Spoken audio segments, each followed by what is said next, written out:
नमस्कार, ईपीजी पाठशाला हिंदी में आपका स्वागत है। मैं गजेंद्र पाठक, प्रोफेसर हिंदी विभाग, हैदराबाद विश्वविद्यालय, आज आपके बीच उपस्थित हूँ। आज हम प्रश्न पत्र मध्यकालीन काव्य भाग 2 के अंतर्गत तुलसी की सामाजिक चेतना का विषय का अध्ययन करेंगे। इस पाठ के अध्ययन के उपरांत आप तुलसीदास की सामाजिक चेतना को समझ सकेंगे, आदर्श परिवार संबंधी उनके विचार से परिचित हो सकेंगे और तुलसीदास की लोक मंगल संबंधी अवधारणा को जान पाएंगे। तुलसीदास भक्तिकालीन राम भक्ति शाखा के शीर्षस्थ कवि हैं। तुलसीदास ने रामचरितमानस के माध्यम से एक संपूर्ण आदर्श समाज का खाका तैयार किया है, जिसकी बुनियाद में सामंती जीवन मूल्य है। उन्होंने क्षीण होती वर्ण व्यवस्था एवं सामाजिक मूल्यों को स्थापित करने का प्रयास किया है। राम कथा के माध्यम से घटनाओं के आलोक में पारिवारिक सामाजिक आदर्शों को उन्होंने व्याख्यायित करने की कोशिश की है। तुलसी की रचना के मूल में लोक मंगल है, जिसे वे काव्य का उद्देश्य मानते हैं। इसी आलोक में उनकी सामाजिक चेतना की निर्मित भी होती है। तुलसीदास कहते हैं, मंगल करनी कलिमल हरनी हरनी तुलसी कथा रघुनाथ की, अर्थात राम कथा कल्याण करने वाली और कलियुग के पापों को हरने वाली है। तुलसी की काव्य रचना के मूल में लोक मंगल है। यह लोक मंगल परिवार और समाज के नैतिक मूल्यों पर आधारित है। इसलिए तुलसीदास ने अपनी राम कथा में आदर्श जीवन मूल्यों को केंद्र में रखा है। उन्होंने जीवन के तमाम पक्षों का एक व्यावहारिक रूप राम कथा के माध्यम से प्रस्तुत किया है। यहाँ पारिवारिक और सामाजिक स्थितियाँ अपने आदर्श रूप में हैं। एक ऐसे समाज की कल्पना करते हैं जहाँ दैहिक, दैविक और भौतिक किसी भी प्रकार की कष्टों का लेस मात्र न हो, जहाँ ह्रासोन्मुख वर्णाश्रम अपने आदर्श रूप में स्थापित किया जा सके और अंततः समाज राम राज्य के रूप में परिणित हो सके। तुलसीदास की यह कल्पना उनकी सामाजिक चेतना का ही विस्तार है। जैसा कि आप सब जानते हैं,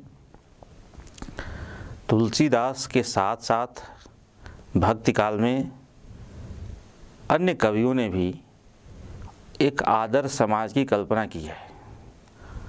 रैदास का बेगमपुर, कबीर का अमरपुर, सूरदास की ब्रजभूमि इसके प्रमाण हैं। भक्ति काल में ये जो स्वप्न लोक है, जो उनका यूटोपिया है, उसका अलग से समाजशास्त्रीय अध्ययन किया जा सकता है। यहाँ इस संदर्भ में मैं यह निवेदन करना चाहता हूँ कि इस सामाजिक मुक्ति की कल्पना को, एक ऐसे स्वप्न लोक की कल्पना को हमें थोड़ा ठहर कर सोचने की ज़रूरत है कि जिस समाज में बहुत ज़्यादा कोलाहल होता है, वहीं पर ऐसे स्वप्न लोगों की कल्पना संभव होती है। तुलसीदास की सामाजिक चेतना पर बातचीत करते हुए उनके महत्व को, उनकी सामाजिक लोकप्रियता को हम देख सकते हैं। उनकी सामाजिक चेतना के कई स्तर हैं, जो व्यक्तिगत संबंधों से शुरू होकर पारिवारिक और सामाजिक संबंधों तक और फिर आदर्श राज्य तक पहुंचते हैं। तुलसीदास का समाज आदर्श परिवार, आदर्श समाज और लोक मंगल की बुनियाद पर खड़ा है। आदर्श परिवार। तुलसीदास भारतीय सामाजिक व्यवस्था के अनुरूप संयुक्त परिवार को अधिक महत्व देते हैं। उन्होंने संयुक्त परिवार के आदर्शों को केवल सिद्धांतों में नहीं, पात्रों के व्यवहारों में भी दर्शाया है। भाई भाई का संबंध, पति पत्नी का संबंध, पिता पुत्र का संबंध, माता और पुत्र का संबंध, हर जगह तुलसी पारिवारिक आदर्श का परिचय देते हैं। उनके पारिवारिक आदर्श में व्यक्तिगत स्वार्थ का कोई स्थान नहीं है। हर सदस्य त्याग की लगभग एक प्रतिमूर्ति की तरह दिखाई पड़ता है। राजाभिषेक की बात आती है तो राम चिंतित होते हैं। जन्मे एक संग सब भाई, भोजन शयन केरी लरिकाई, करण वेद उपवीत बियाहा, संग संग सब भय उछाहा, विमल वंश यह अनुचित एकु, बंधु बिहाय बढ़े अभिषेक।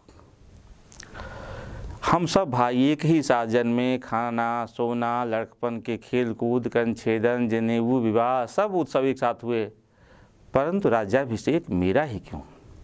यह कौन सा नियम है? तुलसीदास यहाँ राम के प्रेमपूर्ण पछतावे को भक्तों के मन की कुटिलता हरण करने वाला बताते हैं। जो सामंतवाद, जो राजतंत्र एक अमानवीय ढांचे पर खड़ा था कि सिर्फ तकनीकी कारणों से कोई बड़ा होता है भाइयों में, तो बाकी भाइयों के साथ जो होता है, राम इस पर चिंतित हैं। परंतु दूसरी ओर कैकेयी के स्वार्थ की घोर निंदा करते हैं। राम अपने वनवास की घोषणा के बावजूद कैकेयी से प्रेम पूर्वक मिलते हैं, जबकि कैकेयी ने सिर्फ राम का वनगमन ही नहीं मांगा था। तापस वेश विशेष उदासी, 14 बरस राम वनवासी। वनवास के साथ साथ तपस्वी का वेश भी होना चाहिए। अपने जीवन की इस भीषण परिस्थितियों में भी राम मुस्कुराकर कैकेयी से उस वरदान को स्वीकारते हैं। सुन जननी सोई सुत बड़भागी, जो पित मात वचन अनुरागी। हे माता, सुनो, वही पुत्र सबसे बड़ा भाग्यशाली है जो अपने माता पिता के वचनों का अनुरागी है। यहाँ पारिवारिक त्याग अपनी उत्कृष्टता को प्राप्त करता है जब राम कहते हैं, भरत प्राण प्रिय पावहि राजू, विधि सब विधि मुहि सन्मुख आजू। मेरे प्राण प्रिय भरत राजगद्दी पाएंगे, मेरे लिए इससे बड़ा सौभाग्य और क्या हो सकता है। ऐसा प्रतीत होता है मानो विधाता हर प्रकार मेरे अनुकूल हैं। दशरथ के परिवार में न सिर्फ राम बल्कि एक एक सदस्य त्याग और आदर्श की प्रतिमूर्ति है। दशरथ की मृत्यु के उपरांत भरत जब अयोध्या पहुंचते हैं और उन्हें राम वनगमन और पिता की मृत्यु के कारण पता चलता है, तब इस पारिवारिक संकट का मूल वे स्वयं को मानते हैं। भरत ही विशरऊ पितुमरन, सुनत राम वन गौन। हेतु अपन पऊ जान जिय, थकित रहे धरि मौन। राम का वन जाना सुनकर भरत पिता की मृत्यु भूल गए और हृदय में इन सारे अनर्थ का कारण स्वयं को मानकर मौन होकर स्तंभित रह गए। पुनः भरत का अपनी माता कैकेयी के प्रति यह कथन यहाँ द्रष्टव्य है, जो पै कुरुच रति रही अतितोही, जन्मत काहिन मारे मोही, पेड़ काटते पालव सींचा, मीन जीर्णित वारि उलीचा। अगर तुम्हारी ऐसी ही इच्छा थी जो तूने मुझे जन्मते ही क्यों न मार डाला। तूने पेड़ को काट कर पत्ते को सींचा है और मछली के जीने के लिए पानी को उलीच डाला। यहाँ तुलसीदास किसी भी तरह के संबंधों में स्वार्थ को स्थान नहीं देते, चाहे माँ और पुत्र का ही संबंध क्यों न हो। उन्हें पता था कि स्वार्थ पारिवारिक बुनियाद का सबसे बड़ा दुश्मन है। इसलिए एक पुत्र के मुख से भी अपनी माँ की निंदा करवाने से तुलसी नहीं हिचकते। रामचरितमानस में जहाँ कहीं भी पारिवारिक आदर्श एवं पारिवारिक मर्यादा का उल्लंघन तुलसी देखते हैं, उसकी घोर निंदा करते हैं।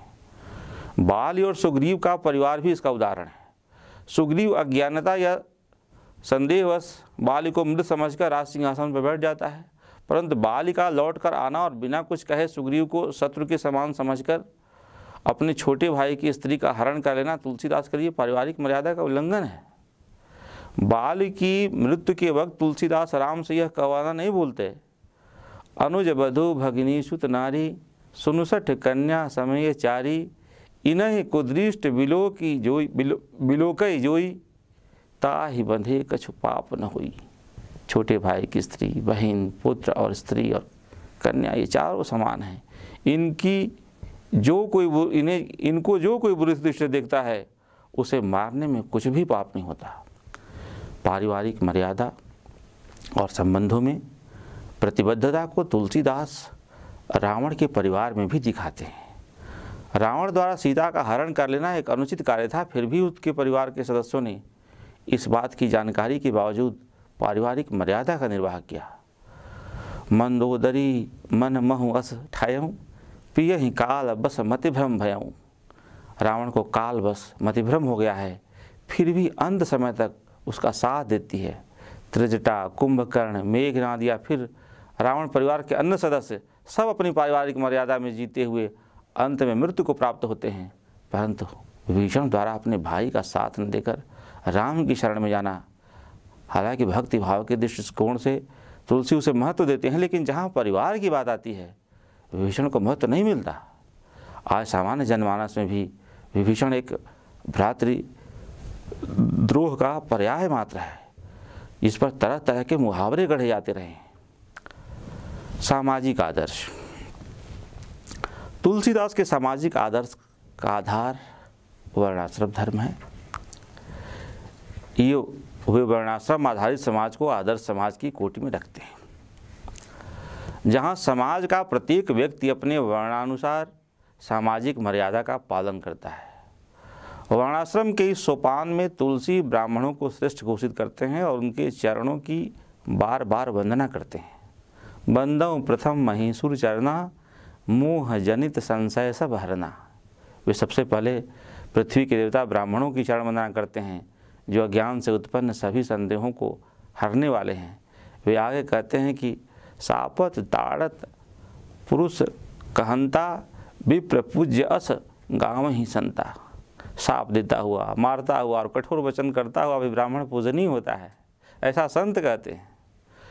तुलसीदास की दृष्टि में समाज द्वारा वर्ण व्यवस्था का उल्लंघन अक्षम्य अपराध है। इसी वर्ण व्यवस्था और वेदों की नींव पर तुलसीदास के राम राज्य और आदर्श समाज का विशाल प्रासाद खड़ा है। किसी भी समाज के निर्माण में न सिर्फ सामाजिक आचरणों बल्कि व्यक्तिगत आचरणों की भी महत्वपूर्ण भूमिका होती है। इन्हीं व्यक्तिगत आचरणों में से कई प्रकार के संबंध जुड़े होते हैं, जिनकी आदर्श समाज के निर्माण में महती भूमिका होती है, जैसे पति पत्नी का संबंध, भाई भाई का संबंध, मित्रता का संबंध आदि। आदर्श पत्नी आचरण अनुसुईया सीता संवाद में उन्होंने स्पष्ट किया है। अनुसुईया सीता को पातिव्रत्य धर्म की शिक्षा देती हुई कहती हैं, वृद्ध रोगवश जड़धन हीना, अंध बधिर क्रोधी अति दीना, ऐसे हूँ पति कर किए अपमाना, नारी पाव जमपुर दुख नाना। एक ही धर्म एक व्रत नेमा, काय वचन मन पतिपद प्रेमा।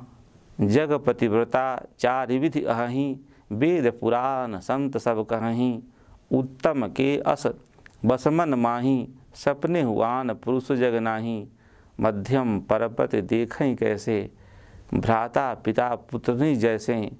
धर्म विचार समुझ कुल रहीं, सो निकृष्ट त्रिय श्रुति अस कहीं। बिनि अवसर भय ते रह जोई, जाने हो अधम नारी जग सोई।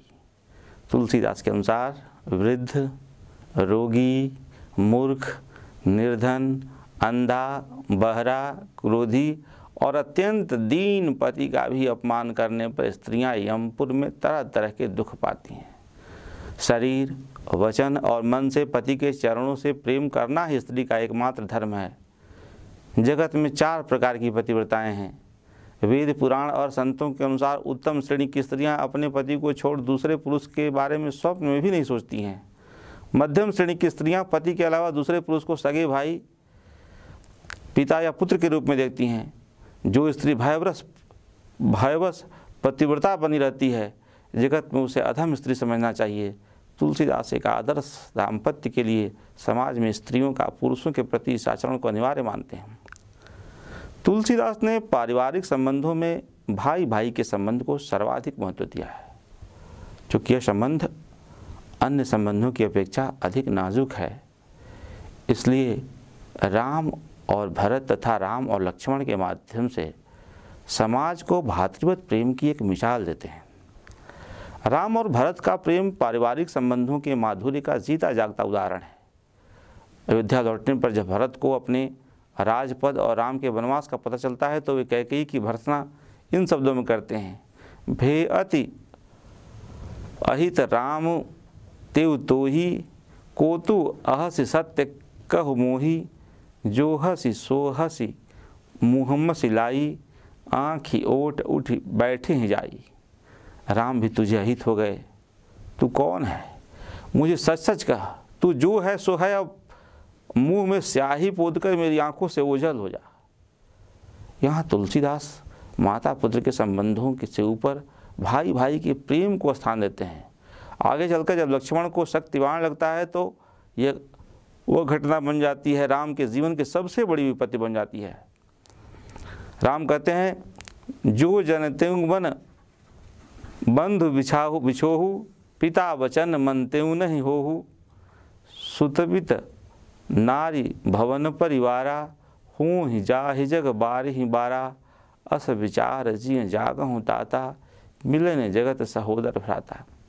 यदि मैं जानता कि वन में भाई भाई का बिछोह होगा तो मैं पिता का वचन भी ठुकरा देता। पुत्र, धन, स्त्री, घर और परिवार ये तो संसार में बार बार होते जाते हैं, परंतु जगत में सहोदर भाई बार बार नहीं मिलता। हृदय में ऐसा विचार कर वे कह उठते हैं, हे तात जागो। राम यहाँ सिर्फ भाई के लिए पितृवचन की अवहेलना की ही घोषणा नहीं करते, बल्कि जिस पत्नी के लिए इतनी बड़ी लड़ाई लड़ रहे हैं उसे भी भाई के प्रेम से ऊंचा स्थान नहीं देते हैं।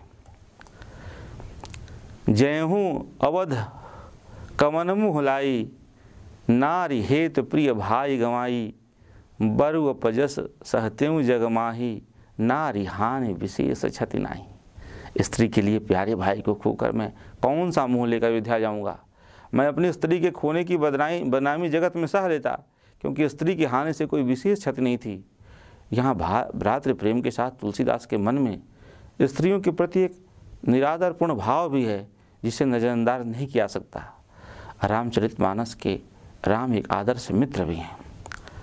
सुग्रीव से उनकी मित्रता हनुमान के माध्यम से होती है, और जब राम को सुग्रीव की विपत्ति का बोध होता है तो वे बाली को मारने की प्रतिज्ञा करते हैं और मित्रता के कर्तव्य बोध की भी बात करते हैं। जे न मित्र दुख हूँ ही दुखारी, तिन ही बिलोकत पातक भारी, निज दुख गिरिसम रज कर जाना, मित्र का दुख रज मेरु समाना, कुपथ निवारी सुपंथ चलावा, गुण प्रकटय अवगुण ही दुरावा, देत लेत मन संकन धरही, बल अनुमान सदाहित करही, विपत्ति काल कर सतगुण नेहा, श्रुति कह संत मित्र गुण एहा। जो अपने मित्र के दुख से दुखी नहीं होते उन्हें देखने से पाप लगता है। जो अपने पहाड़ से दुख की भी धूल समान और मित्र के धूल जैसे दुख को भी सुमेरु पर्वत मानते हैं, तत्काल उन्हें दूर करने का प्रयास करते हैं, वही सच्चे मित्र हैं। मित्र का यह कर्तव्य है कि अपने मित्र को कुमार्ग से हटाकर सुमार्ग पर लाए और उसके गुणों को प्रकट करे और गुणों को दूर करे। मित्र को लेने देने में शंका न करे तथा अपने बल के अनुसार सदा मित्र का हित करे। विपत्ति के समय में भी मित्र से 100 गुणा स्नेह करे। मित्रता के ही लक्षण वेदों में बताए गए हैं। केवट, निषाद और शबरी प्रसंग भी तुलसीदास के सामाजिक आदर्श के प्रतिमान हैं। जहाँ एक और राम निषाद राज के आतिथ्य को स्वीकार कर उसे भरत समान भाई का दर्जा देते हैं, वहीं शबरी के जूठे बेर खाकर वर्णाश्रम के उन मानदंडों को भी खारिज करते हैं जो जातिगत भेद पैदा करते हैं। तुलसीदास इन प्रसंगों के माध्यम से हर जाति को एक दूसरे से जोड़कर सम्मान देकर वर्णाश्रम की श्रेष्ठता सिद्ध करना चाहते हैं। शबरी जब राम से कहती हैं, केहि विधि अस्तुत करहूँ तुम्हारी, अधम जाति में जड़म अति भारी। मैं किस प्रकार आपकी स्तुति करूँ, मैं नीच जाति की अत्यंत जड़मत हूँ। इस पर राम प्रत्युत्तर देते हुए कहते हैं, कह रघुपति सुन भामिनी बाता, मानव एक भगति कर नाता, जाति पात कुल धर्म बड़ाई, धन बल परिजन गुण चतुराई, भगत हीन नर सोहई कैसा, बिनु जल बारिद देखिए जैसा। हे भामिनी, मेरी बात सुनिए, मैं तो केवल एक भक्ति का संबंध मानता हूँ। जाति पाति कुल धर्म बड़ाई धन बल कुटुंब गुण और चतुरता, इन सब के होने पर भी मनुष्य यदि भक्ति से रहित है तो जलहीन बादल के समान शोभाहीन लगता है। रामचरितमानस में तुलसीदास ने व्यक्ति, परिवार और समाज तीनों आदर्शों का व्यवहारिक विवेचन प्रस्तुत किया है। उनके राम मर्यादा पुरुषोत्तम हैं। अन्य पात्र भी मर्यादित आचरण करते हैं। हर प्रसंग, हर घटना में वे ध्यान रखते हुए दिखते हैं कि किसी भी प्रकार से मर्यादा का उल्लंघन न हो। उनकी धारणा के अनुसार मर्यादा पालन से ही समाज कल्याण संभव है। उनका श्रृंगार वर्णन भी अत्यंत मर्यादित है। जनक की पुष्प वाटिका में सीता को पहली बार देखकर उनके सौंदर्य पर राम भाव विभोर उठते हैं। वे लक्ष्मण से कहते हैं, कंकन किनकिन नूपुर धुन सुनी, कहत लखन सन राम मनहि गुनी, मानव मदन दुंदुभि दिन्ही, मनसा विश्व विजय कर लिन्ही। हाथों के कड़े, करधनी और पाजेब की आवाज़ सुनकर राम लक्ष्मण से कहते हैं, ऐसी ध्वनि आ रही है मानो कामदेव ने विश्व विजय का संकल्प लेकर डंके पर चोट मारी है। यहाँ पुष्प वाटिका का हर प्रसंग, सीता का रूप सौंदर्य, राम की मनस्थिति, राम सीता का मौन प्रणय निवेदन अत्यंत मर्यादित है।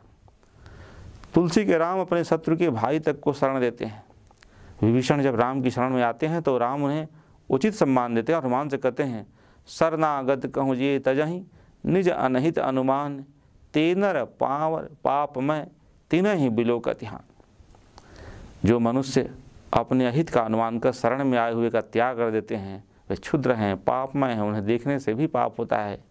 इसलिए विभीषण के दीन वचन सुनकर वे उन्हें गले से लगाते हैं।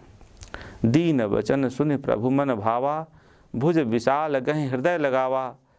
स्पष्टतः तुलसीदास के समाज में आदर्श और मर्यादा का महत्वपूर्ण स्थान है। लोक मंगल की अवधारणा। तुलसीदास कविता को मनोरंजन का साधन नहीं बल्कि उसे लोक मंगल, लोकहित का साधन मानते हैं। उनकी दृष्टि में वही काव्य श्रेष्ठ है जिसमें समाज का हित हो। वे लिखते हैं, कीरति भानित भूति भल सोई, सुरसरि सम सब का हित होई। अर्थात कीर्ति, कविता और संपत्ति वही उत्तम है जो गंगा के समान सबका हित करने वाले हों।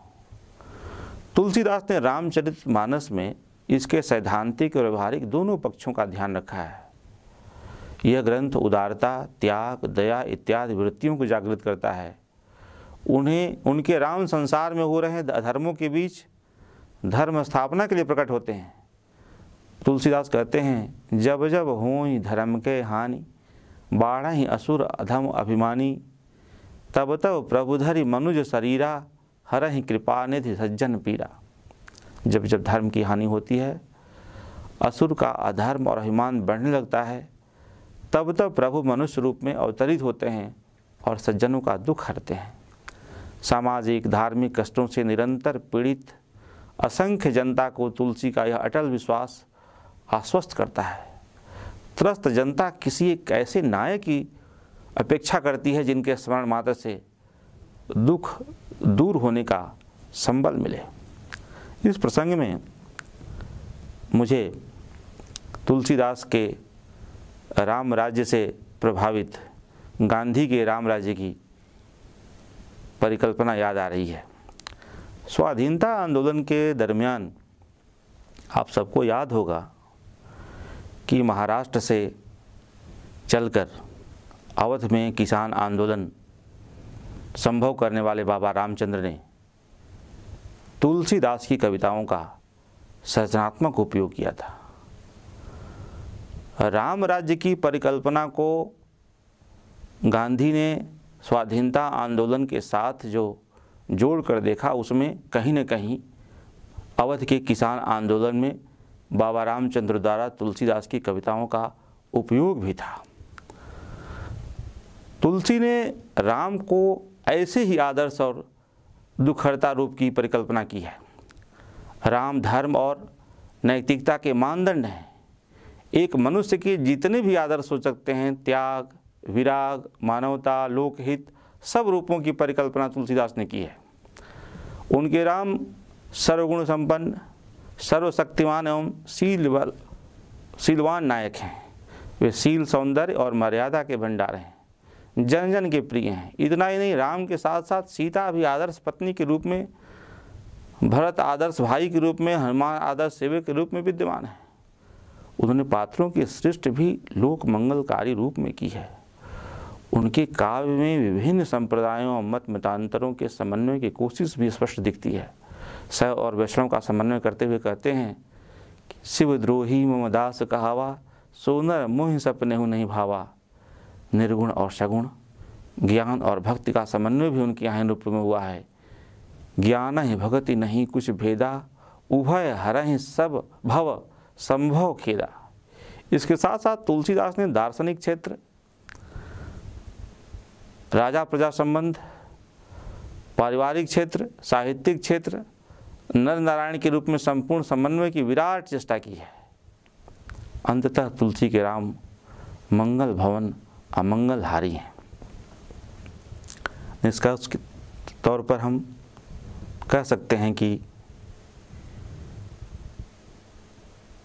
भक्ति आंदोलन को आचार्य रामचंद्र शुक्ल, भक्ति कविता को आचार्य रामचंद्र शुक्ल अगर स्वाधीनता आंदोलन के दरमियान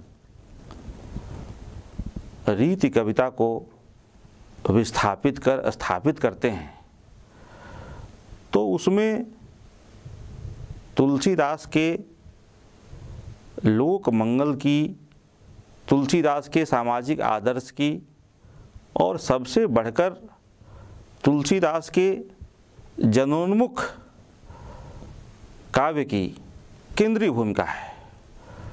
तुलसीदास सामंती आदर्श के उच्चतम बिंदु पर खड़े समाज की परिकल्पना करते हैं। उनके यहाँ समाज का हर व्यक्ति वर्णाश्रम धर्म का पालन करता हुआ दिखता है।